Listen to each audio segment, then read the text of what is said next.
అనుకుంటా ఎమర్జెన్సీగా ఏదైనా జరగరాని సంఘటన జరిగితే ఏమొస్తుంది? అంబులెన్స్.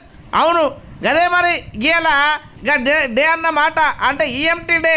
ఏదైతే అంబులెన్స్లో పనిచేస్తున్న టెక్నీషియన్స్ వాళ్ళందరికీ కలుపుకొని వాళ్ళ ప్రతిభను గుర్తించి ఇగో ప్రభుత్వము ఈ రోజును కేటాయించింది.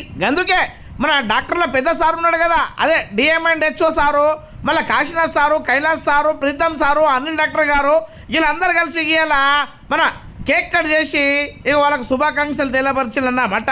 ఇక డిఎంఎండ్హెచ్ఓ సారు ఏదైతే ఎమర్జెన్సీగా డెలివరీ కేసెస్ కావచ్చు, యాక్సిడెంట్ కేసెస్ కావచ్చు, ఇక ముఖ్యంగా హార్ట్ అటాక్ వస్తే వెంబడే సిపిఆర్ చేసి మరి ఈఎంటీ ఈ టెక్నీషియన్లు వాళ్ళ ప్రాణాలను కాపాడుతున్నారు. కాబట్టి మీకు మా డాక్టర్ల తరపున యావత్ తెలంగాణ రాష్ట్ర ప్రజల తరపున ప్రత్యేక శుభాకాంక్షలన్నీ అక్కడ తెలపడం జరిగింది. ఇక డాక్టర్ల కంటే ముందుగా ఈ టెక్నీషియన్స్ వాళ్ళకు ఏదైనా ఫస్ట్ యాడ్ కావచ్చు, లేదా యాక్సిడెంట్ జరిగితే, డెలివరీస్ జరిగితే వాళ్ళే డాక్టర్ల కంటే ఎక్కువ శ్రమ తీసుకొని వాళ్ళ ప్రాణాలను కాపాడుతున్నారని తెలపడం జరిగింది. ఏప్రిల్ 2కి 108లో ఉన్నటువంటి ఈఎంటీ ఎమర్జెన్సీ మెడికల్ టెక్నీషియన్ అనే ఒక స్పెషల్గా దానికి ఒక రోజు అనేటువంటిది మనకు వచ్చింది. కాబట్టి దానిలో భాగంగానే ఈరోజు ఈఎంటీ డే సెలబ్రేషన్స్ ఇక్కడ గవర్నమెంట్ ఏరియా హాస్పిటల్లో, అదేవిధంగా ఈ అకేషన్కి మన డిఎంఎండ్హెచ్ఓ సార్ గారు రావడం మా అదృష్టంగా భావిస్తున్నాం. అదేవిధంగా డిసిఎస్ సార్ గారు ఉన్నారు, అదేవిధంగా అనిల్ సార్, ఆశీష్ సార్ గారు అందరు ఇక్కడ రావడం మాకు చాలా ఆనందంగా ఉన్నది. ఎందుకనంటే 108 అంటే ఒక ఎమర్జెన్సీ సర్వీసు, దాంట్లో ఈఎంటీ రోల్ అనేటువంటిది చాలా ఇంపార్టెంట్. ఇప్పటివరకు ఎన్నో ప్రాణాలను సేవ్ చేసిన దాంట్లో మా ఈఎంటీల పాత్ర చాలా ఉన్నది. అదేవిధంగా సిపిఆర్ పరంగా ఎవరికైనా హార్ట్ అటాక్ వచ్చి కొలాప్స్ అవ్వడం వల్ల కూడా సిపిఆర్ చేసి కూడా చాలా మందిని బతికించడం జరిగింది. ఇటువంటి అవకాశం రావడం కూడా మాకు అదృష్టంగా భావించి దానికోసమే స్పెషల్గా ఈఎంటీకి ఒక రోజుని కేటాయించడం కూడా మాకు అదృష్టంగా భావించి ఈరోజు ఆ ఈఎంటీ సెలబ్రేషన్ డే ఇక్కడ సెలబ్రేట్ చేసుకోవడం జరుగుతుంది. Very good afternoon everybody. నిజంగా మరి ఈరోజు తను టెక్నీషియన్ చెప్పినట్టు మంచి కార్యక్రమము. ఈ కార్యక్రమాన్ని చేస్తున్నట్టు గౌరవనీయులు పెద్దలు సూపరింటెండెంట్ డిసిహెచ్ఎస్ కాశీనాథ్ సార్ గారు, మా ప్రోగ్రామ్ ఆఫీసర్ ఆశీష్ రెడ్డి గారు, మా డాక్టర్స్ సిబ్బంది అందరూ కూడా నేను వెల్కమ్ చెప్తున్నాను. Very nice. నిజంగా ఈ రికగ్నైజ్ చేయడం కూడా చాలా మంచిది. ఈ సిపిఆర్ అనేటటువంటిది అంటే మీ ఎమర్జెన్సీలో మీరు అన్ని రకాల సేవలు చేసినా కానీ ఈ సిపిఆర్ అనేటటువంటిది ప్రతి వ్యక్తి నేర్చుకోవాల్సినటువంటి విషయం.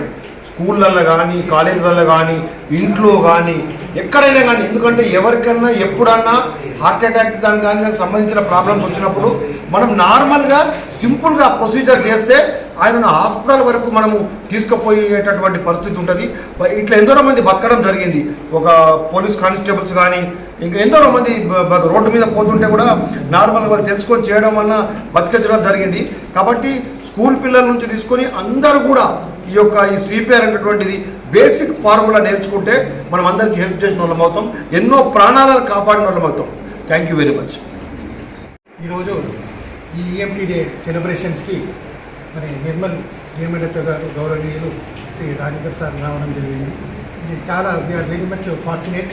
అదేవిధంగా నిర్మల్ నుంచి వచ్చినటువంటి డిప్యూటీ డిఎంఎండ్హెచ్ఓ గారు, అదేవిధంగా ప్రోగ్రామ్ ఆఫీసర్ రవీందర్ గారు, మా కొలీగ్ డాక్టర్స్ డాక్టర్ అనిల్ గారు, మెడికల్ సూపరింటెండెంట్ నిర్మల్, అదేవిధంగా అనస్థీషియా డాక్టర్ కైలాస్ గారు, ఇక్కడ ఉన్నటువంటి అంతా 108 సిబ్బంది మన ఈఎంటీ వారికి అందరికీ నా పేరున నమస్కారాలు.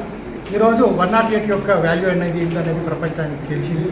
ఎందుకంటే ఎంతోమంది ప్రాణాలను మీరు కాపాడారు.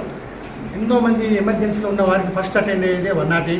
అక్కడ ఉన్నటువంటికి మీరు ఎమర్జెన్సీలో చేసినటువంటి సిపిఆర్ఏ కావచ్చు, ఆ ఫస్ట్ ఎయిడే కావచ్చు, ఈవెన్ ఎమర్జెన్సీ డెలివరీలు కూడా ఎన్నో వీళ్ళు ఆన్లైన్ వస్తుంటప్పుడు వేళ ఎన్నో మందికి డెలివరీలు అయ్యాయి. అటు తల్లిని ఇటు బిడ్డను కూడా వీరు ఎన్నో కాపాడారు. వీరి యొక్క సర్వీసెస్ని మనం వెలగట్టలేము. వీళ్ళని చూసి నేర్చుకునేది ఏంటంటే అది డాక్టర్లుగా, అది ఇన్ఛార్జ్ డాక్టర్లుగా వీరి దగ్గర ఒకటి ఏంటిదంటే డెడికేషన్. ఆ డెడికేషనే ఈరోజు ఈ 108కి మా యొక్క ఈఎంటీ వాళ్ళకి ఇంత పేరు తెచ్చింది. వీరి నుంచి మా టీం వాళ్ళు కూడా వీరి నుంచి మేము నేర్చుకుంటాము. ముందు కూడా ఇదే విధంగా వీరు ఇలాగే సర్వీసెస్ ఇచ్చి మన జిల్లాకు, అదేవిధంగా మన యొక్క మెడికల్ అండ్ హెల్త్ డిపార్ట్మెంట్కి మంచి పేరు చెప్పాలని చెప్తూ సెలవు తీసుకుంటాం.